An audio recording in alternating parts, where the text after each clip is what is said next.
नमस्कार दोस्तों, कैसे हैं आप सब। तो दोस्तों, हमारे चैनल में आधुनिक भारत के इतिहास की सीरीज चल रही है, जिसमें आज हमारा टॉपिक है उत्तर मुगल काल या फिर कहें मुगल शासकों का पतन। लेकिन दोस्तों, इससे पहले मैं आपको बता दूं, अगर आप अपनी स्क्रीन पर इतने सारे नाम देख के घबरा रहे हैं तो घबराने की ज़रूरत बिल्कुल भी नहीं है। ये सारे के सारे नाम आज मैं आपको याद करवाने वाला हूँ और इतनी अच्छे से आपको याद कराऊंगा, ऐसी ट्रिक से याद करवाऊंगा कि आप इन नामों को कभी भी नहीं भूलेंगे।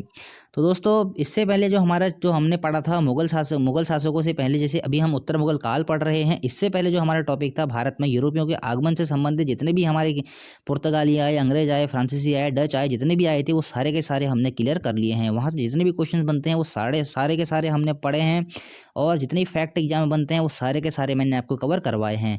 अगर आपने अभी तक वो वाली वीडियो नहीं देखी है तो डिस्क्रिप्शन में जाइए, आपको वहाँ सारे लिंक मिल जाएंगे। तो चलिए, हमारा जो अगला टॉपिक है वो बनता है उत्तर मुगल काल या फिर कहें मुगल शासकों का पतन। लेकिन उत्तर मुगल शासकों के बारे में जानने से पहले आपको प्रारंभिक मुगल शासकों के बारे में जानना भी काफ़ी आवश्यक है, क्योंकि प्रारंभिक ही जब जानेंगे उसके बाद ही उत्तर मुगल शासकों को जानना, या फिर कहें उत्तर मुगल शासकों का अर्थ है बाद के मुगल शासक। प्रारंभ मतलब पहले के मुगल शासक हुए और कुछ बाद के मुगल शासक हुए। तो चलिए हम लोग शुरू करते हैं। तो साल 1526 ईस्वी में बाबर ने भारत में मुगल वंश की स्थापना की थी। और ये इन सब शासकों के बारे में, जो बाबर, हुमायूं, अकबर, जहांगीर, शाहजहां, औरंगजेब है, इनके बारे में जब मैं आपको मध्यकाल पढ़ाऊंगा वहाँ इनकी सारी की सारी चर्चा मैं आपके सामने करूंगा। और चलिए, बाबर के बारे में थोड़ा सा जान लें। 1526 ईस्वी में इसने क्या की, मुगल वंश की स्थापना की थी। 1530 ईस्वी तक मात्र 4-5 साल ही रहा था शासक, मुगल शासक। तो 1526 से 1530 ईस्वी तक इसका शासनकाल रहा था। उसके बाद आता है हुमायूं। हुमायूं जो था 1530 ईस्वी में शासक बना था 1556 ईस्वी तक। हालांकि इस बीच में शेरशाह सूरी का भी शासनकाल रहा था, सूरी साम्राज्य स्थापित हुआ था इसके काल में। तो इसके बारे में भी आपसे बाद में चर्चा करूंगा जब हुमायूं के बारे में आपको पढ़ाऊंगा। फिर आता है अकबर 1556 से 1605 ईस्वी तक, जहांगीर 1605 से 1627 ईस्वी तक, शाहजहां 1627 से 1658 ईस्वी तक, औरंगजेब 1658 ईस्वी से 1707 ईस्वी तक। देखिए मैं आपको बताता हूँ, अब होता है हमारा शुरू। तो औरंगजेब की मृत्यु होती है 1707 ईस्वी में। ठीक हो गया, 1707 ईस्वी में औरंगजेब की मृत्यु होती है।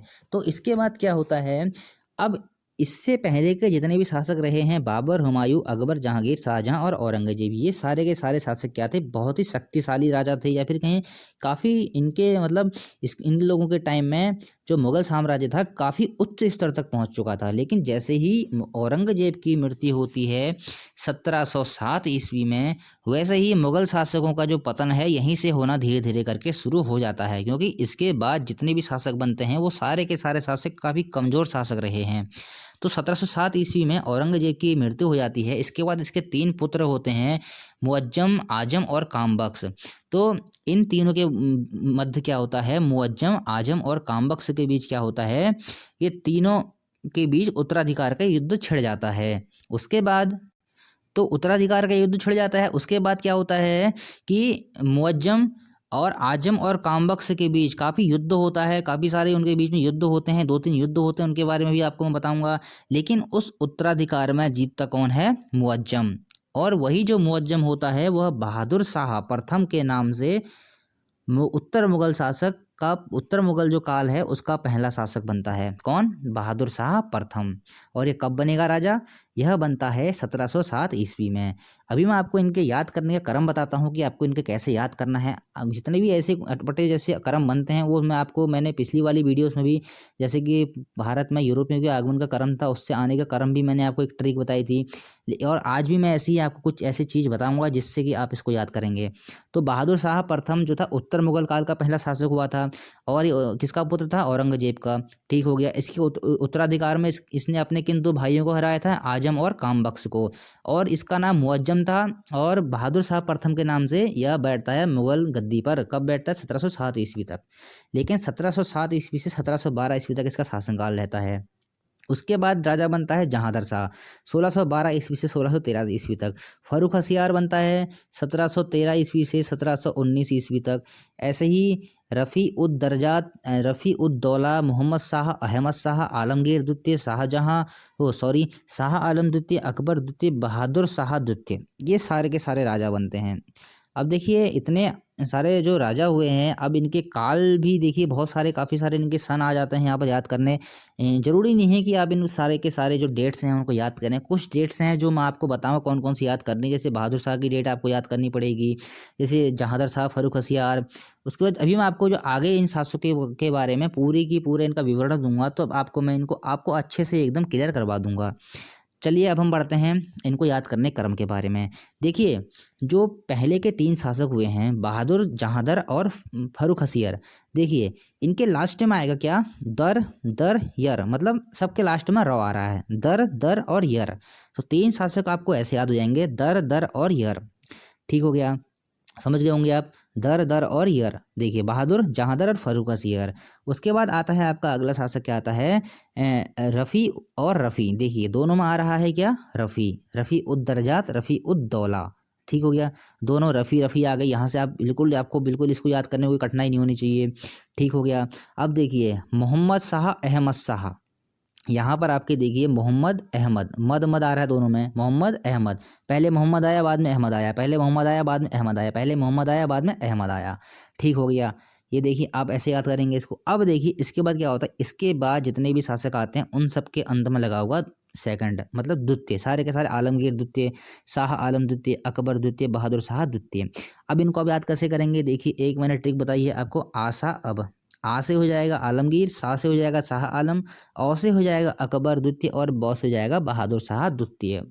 तो पहले के 3 शासक आपको याद करने हैं, यर, दर, दर और रौ नाम से याद करने हैं। दूसरे अगले शासक आते हैं आपको रफ़ी, रफ़ी के नाम से याद हो जाएंगे, रफ़ी उद दरजात, रफ़ी उद दौला। अगले शासक जो आते हैं आपको मोहम्मद, अहमद, पहले मोहम्मद आया, बाद में अहमद आया, ऐसे करके याद होंगे।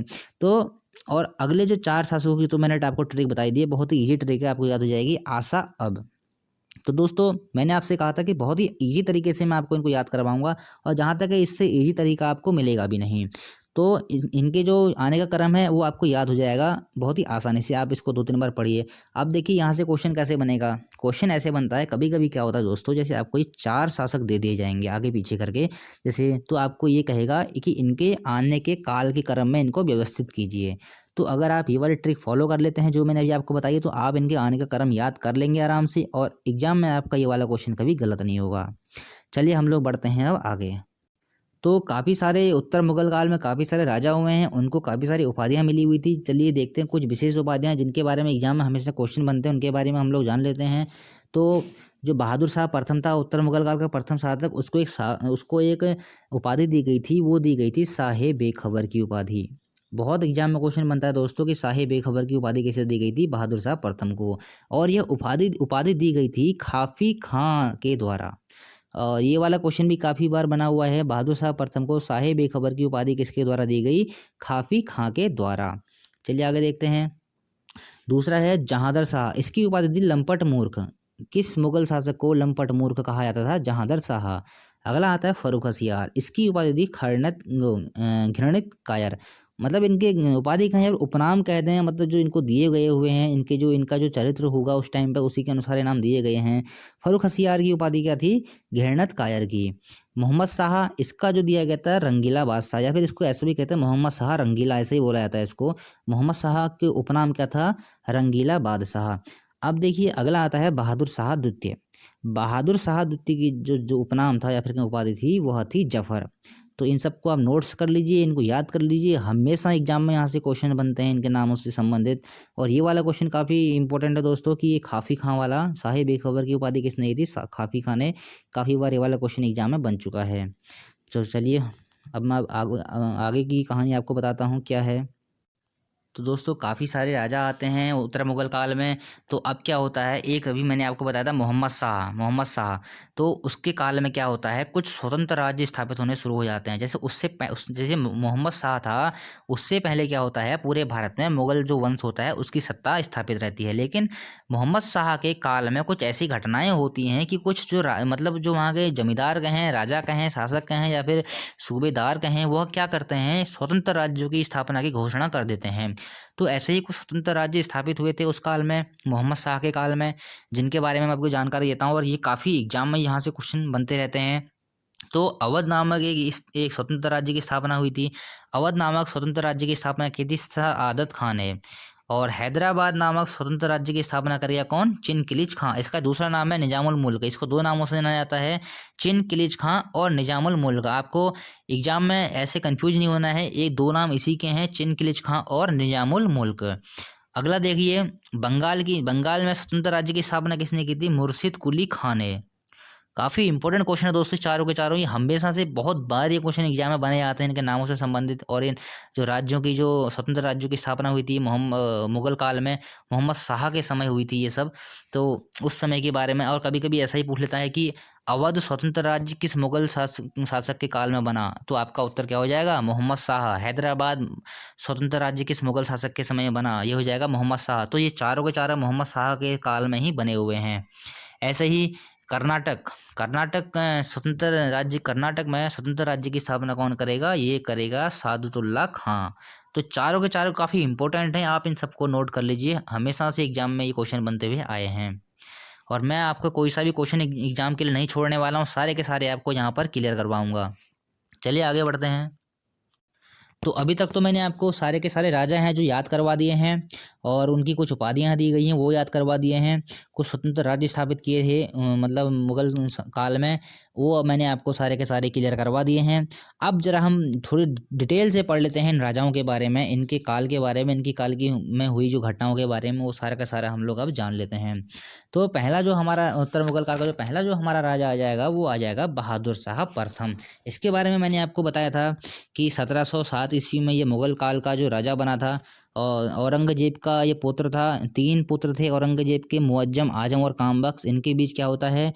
उत्तराधिकार का युद्ध होता है, जिसमें मुअज्जम नाम का जो उसका पुत्र होता है वह जीत जाता है और बहादुर शाह प्रथम के नाम से गद्दी पर बैठता है 1707 ईस्वी पे। और उत्तर मुगल काल का प्रथम शासक कौन है? बहादुर शाह प्रथम। इसका मूल नाम क्या हो जाएगा? मुअज्जम। और इसकी एक उपाधि थी साहे बेखबर। ये उपाधि किसने दी इसको? काफी खां के द्वारा दी गई थी। चलिए यहाँ तक आप समझ गए हैं। देखिए उत्तराधिकार के, जैसे मैंने आपको बताया था उत्तराधिकार के युद्ध हुए थे, तो उन उत्तराधिकार के इसने दो युद्ध लड़े थे। पहला युद्ध था जजाऊ का युद्ध। जजाऊ का युद्ध होता है 18 जून 1707 ईस्वी में। इसने इसको क्या किया? इसका भाई था आजम, इसने अपने भाई इसमें आजम को पराजित कर दिया उत्तराधिकार के युद्ध में। उस समय तो ऐसा ही होता था, जैसे किसी शासक के 3 या 4 पुत्र होते थे, उनमें उत्तराधिकार का युद्ध होता था, और उस उत्तराधिकार के युद्ध में जो भी जीतता था वही राजा बनता था। तो एक पहला युद्ध हो गया जजाऊ का युद्ध 1707 ईस्वी में। अगला आ जाएगा बीजापुर का युद्ध। तो शासक बनने के बाद, मतलब जब इसने उत्तराधिकार के युद्ध में, जजाऊ के युद्ध में आजम को पराजित किया, उसके बाद कामबख्श, इसका एक भाई था कामबख्श, इसने भी दावा ठोक दिया गद्दी पर। तो 1709 ईस्वी में इसने कामबख्श को पराजित किया। तो दो युद्ध यहाँ से लड़े थे इसने, ये काफ़ी इंपॉर्टेंट है, इनकी डेट याद कीजिए किसके विरुद्ध लड़े थे, तो ये भी आपको याद रखना है। आगे देख लेते हैं, ये मैंने लिखा हुआ है यहाँ पर सहिष्णु शासक। देखिए बहादुर शाह प्रथम के समय पे, जैसे मैंने आपको बताया था, जब मैंने आपको औरंगजेब पढ़ाया था, भी थोड़ा औरंगजेब के बारे में ज़्यादा नहीं पढ़ा है क्योंकि मुगल काल हमने भी पढ़ा नहीं है, लेकिन जब मैं आपको अंग्रेज़ों के बारे में बता रहा था, तो मुगल काल में जो ब्रिटिश शासन चल रहा था उसमें जो औरंगजेब राजा था उसके बारे में मैंने आपको बताया था, उसकी नीतियाँ कैसी रही थी। तो औरंगजेब जो था, जो मुगल शासक, पहले के मुगल शासक थे, उनके जो भारतीय राजाओं से संबंध थे वो काफ़ी ख़राब हुआ करते थे, या फिर कहें कि काफ़ी, औरंगजेब तो काफ़ी सनकी किस्म का राजा हुआ करता था।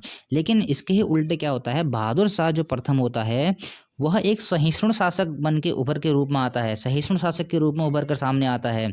तो ये क्या करता है, भारत के जो भी शासक होते हैं इनसे इसकी अच्छी बनती है, मतलब या कहें कि इसका जो उनसे जो टच होता है वो अच्छा होता है, इसलिए इसको क्या कहा गया है? सहिष्णु शासक। कभी कभी ऐसा क्वेश्चन से बन जाता है कि मुगल काल का या फिर उत्तर मुगल काल का सहिष्णु शासक कौन हुआ? तो बहादुर शाह प्रथम। ठीक हो गया, आगे बढ़ते हैं।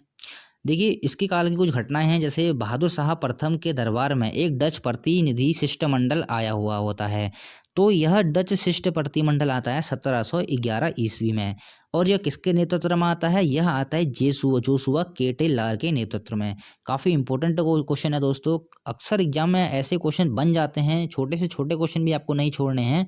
तो बहादुर शाह प्रथम के दरबार में एक डच प्रतिनिधि शिष्टमंडल आता है 1711 ईस्वी में, और इसका नेतृत्व कौन करता है? जोशुआ केटेलार। ठीक हो गया, सारे के सारे आपको क्वेश्चन नोट करने, कुछ भी नहीं छोड़ना है। मैं जो भी आपको पढ़ा रहा हूँ ये सारे के सारे एग्जाम की दृष्टि से ही पढ़ा रहा हूँ।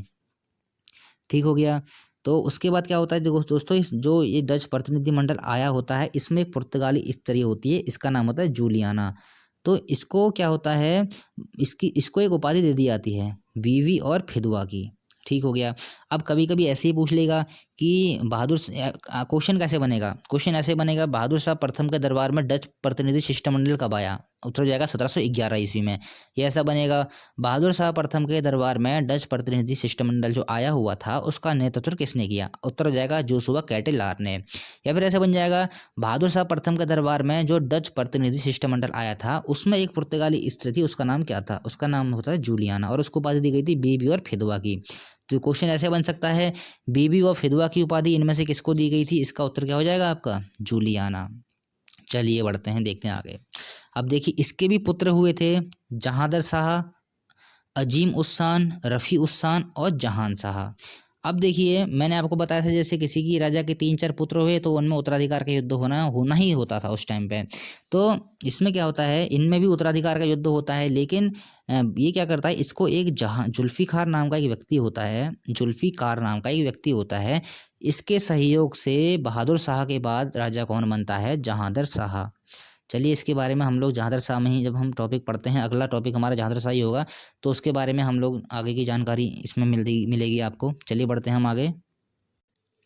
तो बहादुर शाह प्रथम के बाद राजा कौन बनता है? जहांदर शाह। कब बनेगा? 1712 ईस्वी से 1713 ईस्वी में। बहुत कम इसका शासनकाल रहा था, 1712 ईस्वी से 1713 ईस्वी तक। और यह एक कमज़ोर शासक के रूप में सामने आया, कमज़ोर शासक के रूप में सामने आया। या फिर ये इसमें क्या था, शिष्टाचार की बहुत कमी थी, मतलब ये किसी की इज्जत नहीं करता था अपने आप को, मतलब इसके अंदर क्या कहें, बहुत ज़्यादा बड़प्पन था, मतलब किसी के सामने, मतलब किसी की इज्जत नहीं करना, अपने आप में बड़प्पन होना, खुद ही को ऊंचा दिखाना, इसमें ऐसी बातें थी जिस कारण से यह एक कमज़ोर शासक कहलाता था। क्योंकि ये किसी का भी मतलब इज्जत तो किसी करेगा नहीं, हर किसी का अपमान करता था, जिस कारण से इसको कमज़ोर शासक कहा गया था, जिस कारण से किसी से बनती नहीं थी। तो वो कमज़ोर अपने आप ही हो जाएगा वो, मतलब जब तुम किसी के लिंक में नहीं रहोगे, किसी से संबंध तुम्हारे खराब हो जाते हैं, तो तुम्हारी शक्तियाँ अपने आप नष्ट होने लगती हैं। वैसा ही बहादुर शाह के साथ भी हुआ। तो ये कमज़ोर शासक के सामने रूप में सामने आया। इसको जो मैंने आपको अभी बताई थी उपाधि, इसकी उपाधि क्या थी? लंपट मूर्ख की। अब देखिए, इसके शासनकाल की कुछ घटनाएं घटित होती हैं। तो इसके शासनकाल में क्या होता है, मैंने आपको बताया था अभी, जैसे इसके भी जो जहांदर शाह के जो भाई थे, इनके बीच में भी मतलब उत्तराधिकार का युद्ध होता है। तो एक जुल्फिकार नाम का एक व्यक्ति होता है, इसके ही प्रयासों से या फिर कहें इसी के ही सहयोग से जहांदर शाह मुगल वंश का शासक बनता है। लेकिन अब देखिए, एग्जाम में ऐसे क्वेश्चन बनेगा, जहांदर शाह किसके सहयोग से मुगल गद्दी पर बैठा? तो इसका उत्तर क्या हो जाएगा? जुल्फिकार खां। या फिर ऐसा आ सकता है, जुल्फिकार खां किस मुगल वंश राजा के काल में था? उत्तर क्या हो जाएगा? जहांदर शाह। देखिए दोस्तों, जितने भी टॉपिक आते हैं मैं वो एक बार उनको आपको क्वेश्चन की तरह जरूर रिपीट करवा देता हूँ, तो आपको हर तरीके से तैयार रहना है एग्जाम के लिए। अब देखिए दोस्तों, जैसे क्या होता है, जहांदर शाह को जुल्फिकार खां के सहयोग से जैसे जहांदर शाह राजा बन जाता है। अब जहांदर शाह क्या करता है, इसको क्या करता है, वजीर बना देता है। ठीक हो गया। काफ़ी सारी इसको शक्तियाँ मिल गई। वजीर के बाद तो वजीर के पास काफ़ी सारी शक्तियाँ होती हैं, तो वजीर इसको बना दिया जाता है मुगल काल का। किसके काल में? जहांदर शाही काल में। लेकिन ये क्या होता है, थोड़ा मतलब नेस्ती टाइप का कहें या फिर कहें कि इसका मन नहीं लगता है राजकाज में, कुछ इस टाइप का अजीब टाइप का एक राजा होता है। तो ये क्या करता है, प्रशासन की जितने भी मतलब, अब देखो तुम अगर प्रशासन का काम नहीं करोगे, राज्य नहीं चलाओगे, तो किसी को तो चलाना ही पड़ेगा ना। तो जुल्फिकार खां जो होता है उस समय काफ़ी शक्तिशाली हो जाता है। तो वो क्या करता है, इसके शासनकाल में प्रशासन किसके हाथों में आ जाता है? जुल्फिकार खां के हाथों में। देखिए कितना इंपॉर्टेंट क्वेश्चन यहाँ से बन जाता है कि जहांदर शाह के शासनकाल में प्रशासन किसके हाथों में था? उत्तर क्या हो जाएगा? जुल्फिकार खां के हाथों में। काफ़ी इंपॉर्टेंट क्वेश्चन है दोस्तों। तो यहाँ से आप समझ गए होंगे जुल्फिकार खां और जहांदर शाह। अब क्या है, जहांदर शाह एक लाल कुंवरी नामक एक वेश्या थी, उसके कारण भी काफ़ी चर्चित रहा था। तो ये काफ़ी भोग विलासी भी राजा रहा है, जिस कारण से इसको ऐसे ही लंपट मूर्ख की उपाधि दी गई है। तो लाल कुंवरी नामक वेश्या के कारण भी काफ़ी चर्चित रहा था। तो क्वेश्चन ऐसे ही बन जाएगा एग्जाम में कि लाल कुंवरी नामक वेश्या के कारण कौन सा मुगल राजा चर्चित में रहा था, या फिर लाल कुंवरी नामक वेश्या किस राजा के समय थी? ऐसे करके काफ़ी सारे क्वेश्चन बन जाते हैं। तो उत्तर हो जाएगा जहांदर शाह। तो जुल्फिकार खां के बारे में मैंने आपको बताया, इसके पिता का नाम था असद खां। छोटे से छोटा क्वेश्चन भी आपको नहीं छोड़ना है दोस्तों। तो जुल्फ़िकार के पिता का नाम था असद खां। अब देखिए इनके बारे में थोड़ी सी जानकारी आपको मैं देता हूँ। जो जुल्फ़िकार था और इसका जो पिता था, जुल्फ़िकार और इसका जो पिता था, यह ईरानी अमीरों के नेता थे। ईरानी अमीरों के नेता थे। कभी कभी ऐसे क्वेश्चन बन जाते हैं दोस्तों कि जुल्फ़िकार का जो असद खां था और उसका असद असद खां और जुल्फ़िकार ये कौन थे। उत्तर क्या आ जाएगा, ईरानी अमीरों के नेता। तो अब जैसे कि मैंने आपको बताया कि जुल्फ़िकार के हाथों में प्रशासन की सारी जिम्मेदारियां थी, तो इसने क्या है कुछ उपाधियां भी मतलब दी गई थी उस समय इसके द्वारा। जैसे जय सिंह था, जय सिंह को इसने उपाधि दी थी मिर्ज़ा और मिर्ज़ा राजा की, और अजीत सिंह को इसने उपाधि दी थी महाराजा की। कई बार क्वेश्चन एग्जाम में बन चुके हैं कि जय सिंह की उपाधि क्या थी, मिर्ज़ा राजा, या फिर मिर्ज़ा राजा की उपाधि किसको दी गई थी, जय सिंह को, और अजीत अजीत सिंह को उपाधि क्या दी गई थी, महाराजा। और ये उपाधियां किसने दी थी, जुल्फ़िकार ने। ये आपको याद रखना है कि ये उपाधियां किसने दी थी। तो जय सिंह को मिर्ज़ा राजा की उपाधि और अजीत सिंह को महाराजा की उपाधि किसने दी थी, जुल्फ़िकार ने। चलिए यहाँ तक आप सब समझ गए होंगे। और जो ये जयसिंह होता है, यह होता है मालवा का सूबेदार। जयसिंह कहाँ का सूबेदार था, मालवा का सूबेदार। और अजीत सिंह होता है मारवाड़ का। तो मारवाड़ का जो होता है अजीत सिंह, और मालवा का कौन हो जाएगा, जय सिंह। ठीक हो गया। चलिए अब देखिए क्या होता है, इससे आगे क्या होता है। जब सारा का सारा प्रशासन जुल्फ़िकार के हाथों में रहता है, इसके बाद की आगे की कहानी मैं आपको बताता हूँ। जुल्फ़िकार क्या करता है, अपने सारे के सारे प्रशासनिक दायित्व किसे सौंप देता है, सुबह चंद्र को। देखिए कहानी देखिए, जहांगीर शाह का जो प्रशासन था वो संभाल रहा था जुल्फ़िकार। जुल्फ़िकार ने भी क्या किया, अपने सारे प्रशासनिक दायित्व किसे सौंप दिए, सुबह चंद्र नामक एक व्यक्ति को। तो ऐसे भी क्वेश्चन एग्जाम बनेगा कि जुल्फ़िकार ने अपने सारे प्रशासनिक दायित्व किसे सौंपे थे, सुबह चंद्र का नाम भी यहाँ पर आ चुका है। काफ़ी इंपॉर्टेंट क्वेश्चन हो गया दोस्तों। अब देखिए इसके काल की एक और महत्वपूर्ण घटना क्या होती है, सैयद बंधुओं का उदय। आपने इतिहास में सैयद बंधुओं के बारे में कहीं ना कहीं जरूर पढ़ा होगा। तो इनका उदय होना शुरू होता है जहांगीर शाह के समय में।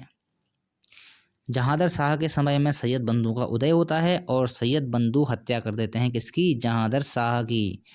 ठीक हो गया दोस्तों।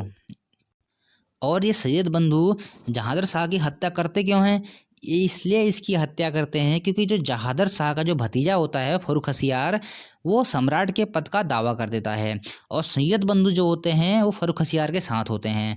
तो वो क्या कर देते हैं, जहांगीर शाह की हत्या कर देते हैं और अगला राजा बना देते हैं फर्रुख को। तो यहाँ से आप सबको समझ गए होंगे, सारे क्वेश्चन मैंने आपको क्लियर करवा दिए जहांगीर शाह से संबंधित। चलिए अब हम बढ़ते हैं अपने अगले टॉपिक में। तो दोस्तों सैयद बंधुओं ने जहांगीर शाह की जब हत्या कर दी थी, और फर्रुख जो है राजा बनता है अगला। तो फर्रुख राजा कब बनता है, 1713 ईस्वी में। और कब तक रहता है, 1719 ईस्वी तक।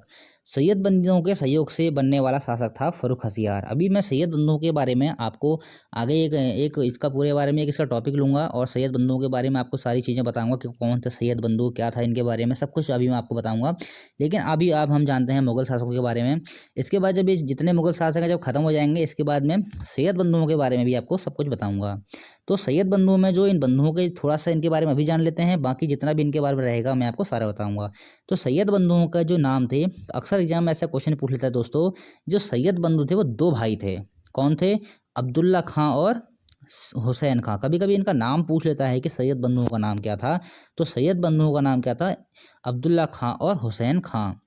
तो फर्रुख इसकी सहायता से राजा बनता है, और क्या करता है वो, अब्दुल्ला खां को बना देता है वजीर, और हुसैन खां को क्या बना देता है, मीर बख्शी। मीर बख्शी क्या होता है, जो सेना से संबंधित जो एक अधिकारी होता है उसे बोला जाता है मीर बख्शी। तो उसको सारी पावर, मीर बख्शी को बहुत सारी पावर, सेना इसके अंडर में आ जाती है मीर बख्शी के अंडर में, और अब्दुल्ला को बना दिया जाता है वजीर। तो काफ़ी शक्तिशाली ये लोग हो जाते हैं इस समय। और देखिए अब्दुल्ला खां को एक उपाधि दे दी जाती है, वो दी जाती है कुतुबुल मुल्क की उपाधि। कुतुबुल कुतुबुल नुल्क की उपाधि, कुतुबुल नुल्क की उपाधि अब्दुल्ला खां को किसके काल में, फर्रुख के काल में। और फर्रुख किसकी सहायता से राजा बनता है, सैयद बंधुओं की सहायता से। चलिए दोस्तों आगे देखते हैं। अब फर्रुख ने जय सिंह को एक उपाधि दी होती है। फर्रुख जब राजा बनता है ये भी कुछ उपाधियों को प्रदान करता है, क्योंकि अक्सर ऐसा भी देखा होगा आपने कि जो भी राजा बनते हैं वो हमेशा उपाधियां जरूर देते हैं किसी ना किसी को। तो फर्रुख ने क्या किया था, जय सिंह को एक उपाधि दी थी, ये क्वेश्चन तो काफ़ी बार एग्जाम में पूछा गया है दोस्तों कि सवाई की उपाधि किसे दी गई थी। तो सवाई की उपाधि किसे दी गई थी? जय सिंह को। और हमेशा ऐसा पूछ लेता है कि जय सिंह को सवाई की उपाधि किसने दी थी? तो यह किसने दी थी? फर्रुखासी यार ने। चलिए ठीक है, आगे देखते हैं। अब देखिए इसकी काल की घटना है साल 1716 ईस्वी की। साल 1716 ईस्वी में बंदा बहादुर एक सिख नेता होता है, या फिर कहें कि सिखों के जो ऐसे सिख गुरुओं के बाद एक बंदा बहादुर एक नियुक्त किया जाता है। वह बंदा बहादुर जो है वो गुरु तो नहीं होता है सिखों का, लेकिन एक नेता होता है। 1716 ईस्वी में फर्रुखासी यार ने बंदा बहादुर को दिल्ली में फांसी की सजा दे दी गई थी। तो अक्सर एग्जाम में ऐसा क्वेश्चन बनता है दोस्तों कि बंदा बहादुर को फांसी किसके शासनकाल में दी गई थी? फर्रुखासी यार के शासनकाल में दी गई थी। कब? 1716 ईस्वी में। और ये फांसी कहाँ दी गई थी? दिल्ली में। और इसके शासनकाल की एक सबसे महत्वपूर्ण घटना है, ये घटना मैं पहले भी आपको पढ़ा चुका हूँ जब मैं ब्रिटिश काल पढ़ा रहा था यूरोपियों के आगमन के क्रम में। तो इसके काल की एक बहुत महत्वपूर्ण घटना थी 1717 ईस्वी का अंग्रेजों का शाही फरमान। तो फर्रुखासी यार ने 1717 ईस्वी में अंग्रेजों को एक शाही फरमान जारी किया गया था इसी के काल में। कब? 1717 ईस्वी के काल में। काफ़ी इंपॉर्टेंट क्वेश्चन है दोस्तों, इसी को अंग्रेजों का मैग्ना कार्टा भी बोला जाता है। इसके बारे में मैंने आपको सब कुछ पीछे बता रखा है पिछली वाली वीडियोज़ में। तो अब देखिए होता क्या है, जो सैयद बंधु होते हैं उन्होंने ही फर्रुखासी यार को राजा बनाया, लेकिन उन्होंने ही क्या किया? फर्रुखासी यार की कर दी हत्या। किसने की? सैयद बंधुओं ने। देखी उन्होंने राजा बनाया, मतलब उन इनके काल में फर्रुखासी यार के काल में सैयद बंधु ही शासन चलाया करते थे। मतलब जो आंतरिक रूप से शासन चला रहे थे वो सैयद बंधु ही थे, क्योंकि काफ़ी शक्तिशाली हो चुके थे। तो सैयद बंधुओं की हत्या हो गई है। ओ सॉरी, सैयद बंधुओं ने हत्या कर दी है किसकी? फर्रुखासी यार की। तो यहाँ से एक क्वेश्चन और ऐसा बनता है कि फर्रुखासी यार की हत्या किसने की थी? सैयद बंधुओं ने। फर्रुखासी यार को गद्दी पे किसने बैठाला था? सैयद बंधुओं ने। ठीक हो गया, गद्दी पे बैठाला भी, मार भी उसने डाला। अब देखिए एक और मोस्ट इंपोर्टेंट क्वेश्चन यहाँ से क्या बनता है, मुगल साम्राज्य के इतिहास में किसी अमीर द्वारा, अमीर किनको बोलते हैं? जो मतलब वजीर होते हैं, या फिर कहें कि एक पद होता है, एक पद दिया जाता है, जैसे कोई सा वजीर का पद है या फिर सूबेदार का पद है, वैसे ही एक अमीर का भी पद था।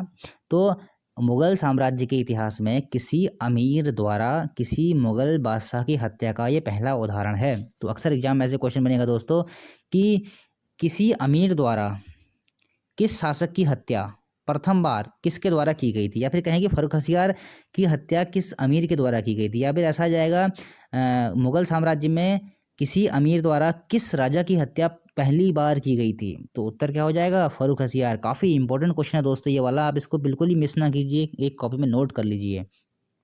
ठीक हो गया। अब देखिए फर्रुखासी यार की हत्या कर दी सैयद बंधुओं ने, और अमीर द्वारा मुगल बादशाह की हत्या का पहला उदाहरण हो जाता है ये। ठीक हो गया, यहाँ से क्वेश्चन बन गया ये हमारा। अब देखिए ये क्या करता है हत्या में, जब ये हत्या में क्या करता है, सहायता किसकी लेता है? सैयद हुसैन अली ने क्या किया 1719 ईस्वी में पेशवा बालाजी बाजीराव होते हैं, इनसे क्या किया है, दिल्ली में एक संधि कर ली इनसे। और मराठों से इसने क्या किया? सैन्य सहायता ली। मतलब कूटनीति का प्रयोग भी ये लोग बहुत अच्छे से करना जानते थे। इन्होंने क्या किया? बालाजी विश्वनाथ से संधि कर ली दिल्ली में, दिल्ली की संधि की, उसके बाद मराठों से सैन्य सहायता ली, और फर्रुखासी यार को पहले तो उन्होंने क्या किया? उसको अंधा कर दिया। अंधा करने के बाद उसकी 10 दिन बाद उसकी कर दी हत्या। इस तरीके से फर्रुखासी यार की हत्या हो गई है। किसने की? सैयद बंधुओं ने। तो इसके बाद क्या करता है, जो सैयद बंधु होते हैं उसके बाद क्या करते हैं कि रफ़ी उद दरजात नाम का एक व्यक्ति होता है, उसको क्या करते हैं? फर्रुखासी यार के बाद बनाते हैं मुगल वंश का शासक। तो चलिए अब हम पढ़ लेते हैं रफ़ी उद दरजात के बारे में। देखिए फर्रुखासी यार की हत्या हो गई है, किसने की थी? सैयद बंधुओं ने। अब उसके बाद सैयद बंधु राजा कैसे बनाते हैं? रफ़ी उद दरजात को।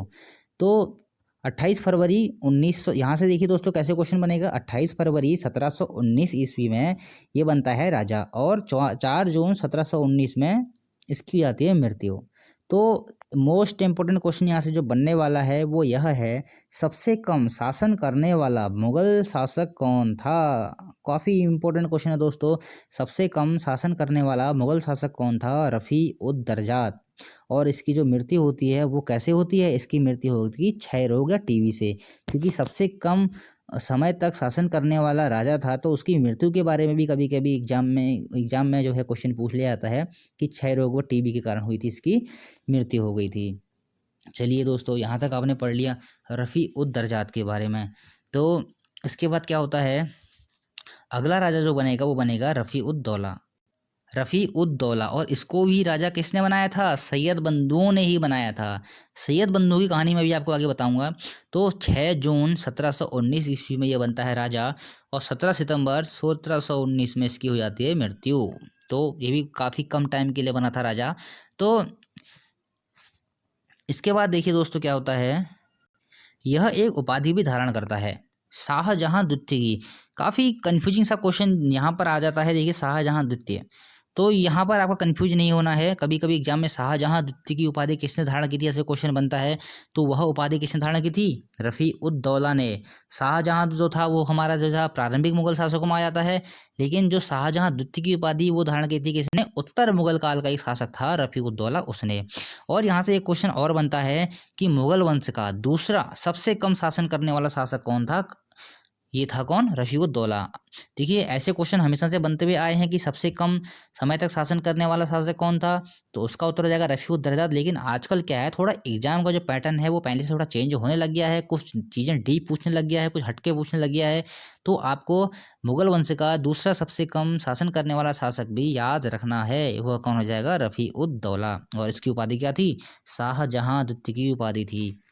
अब देखिए, मैंने अभी आपको बताया था कि सैयद बंधुओं के बारे में, तो रफ़ी-उद-दरजात व रफ़ी-उद-दौला को भी राजा कौन बनाएगा? सैयद बंधु। फ़र्रुख हसियार को भी राजा किसने बनाया था? सैयद बंधुओं ने ही बनाया था। और सैयद बंधुओं को क्या कहा जाता है भारतीय इतिहास में? राजा बनाने वाला, मतलब राजा बनाने वाले के नाम से इनको जाना जाता है। कभी कभी ऐसे एग्जाम में क्वेश्चन बनता है कि राजा बनाने वाला किस व्यक्ति, मतलब किन व्यक्तियों को राजा बनाने वाले के नाम से जाना जाता है? किनको जाना जाता है? सैयद बंधुओं को। और देखिए क्या होता है, अब रफ़ी-उद-दौला की मृत्यु कैसे होती है? पेचिश के कारण। पेचिश के कारण हो जाती है इसकी मृत्यु। तो सैयद बंधुओं के बारे में आपने पढ़ लिया थोड़ा बहुत, और बाकी जो इनके बारे में है मैं अभी आपको आगे जानकारी दूंगा अगले वीडियो में। दोस्तों इस वीडियो के मैं 2 पार्ट कर रहा हूं, क्योंकि पहले एक, क्योंकि अगर मैं एक ही वीडियो में सारा का सारा पढ़ाता हूं तो वीडियो काफ़ी लंबी हो जाती है, जिस कारण से आपको भी देखने में थोड़ी समस्या आती है, काफ़ी लंबी वीडियो जब होती है। तो मैंने जो ये वाला चैप्टर है उत्तर मुगल काल से संबंधित जो चैप्टर है, मैंने इसको 2 भागों में डिवाइड कर रखा है, पार्ट 1 और पार्ट 2। तो यहाँ से मैंने अभी आपको कुछ राजाओं के बारे में, जो मुगल के उत्तरवर्ती जो राजा हुए हैं उनके कुछ राजाओं के बारे में जानकारी दी है। रफ़ी-उद-दौला, रफ़ी-उद-दौला तक मैंने अभी आपको यहाँ तक जानकारी दे दी आपको। इसके बाद जो हमारा राजा बनेगा वो बनता है मोहम्मद शाह। और मोहम्मद शाह आएगा, अहमद शाह आएगा, आलमगीर द्वितीय आएगा, शाहजहां वो शाह आलम द्वितीय आएगा, अकबर द्वितीय आएगा, बहादुर शाह द्वितीय आएगा, और सैयद बंधु आएंगे। इन सब के बारे में जानकारी मैं अभी आपको, जितने भी टॉपिक होंगे, जितने भी नोट्स होंगे एग्जाम के बनने की दृष्टि से, सारे के सारे मैं आपको क्लियर करवाऊंगा। सैयद बंधुओं के बारे में भी अभी आपको बताऊंगा।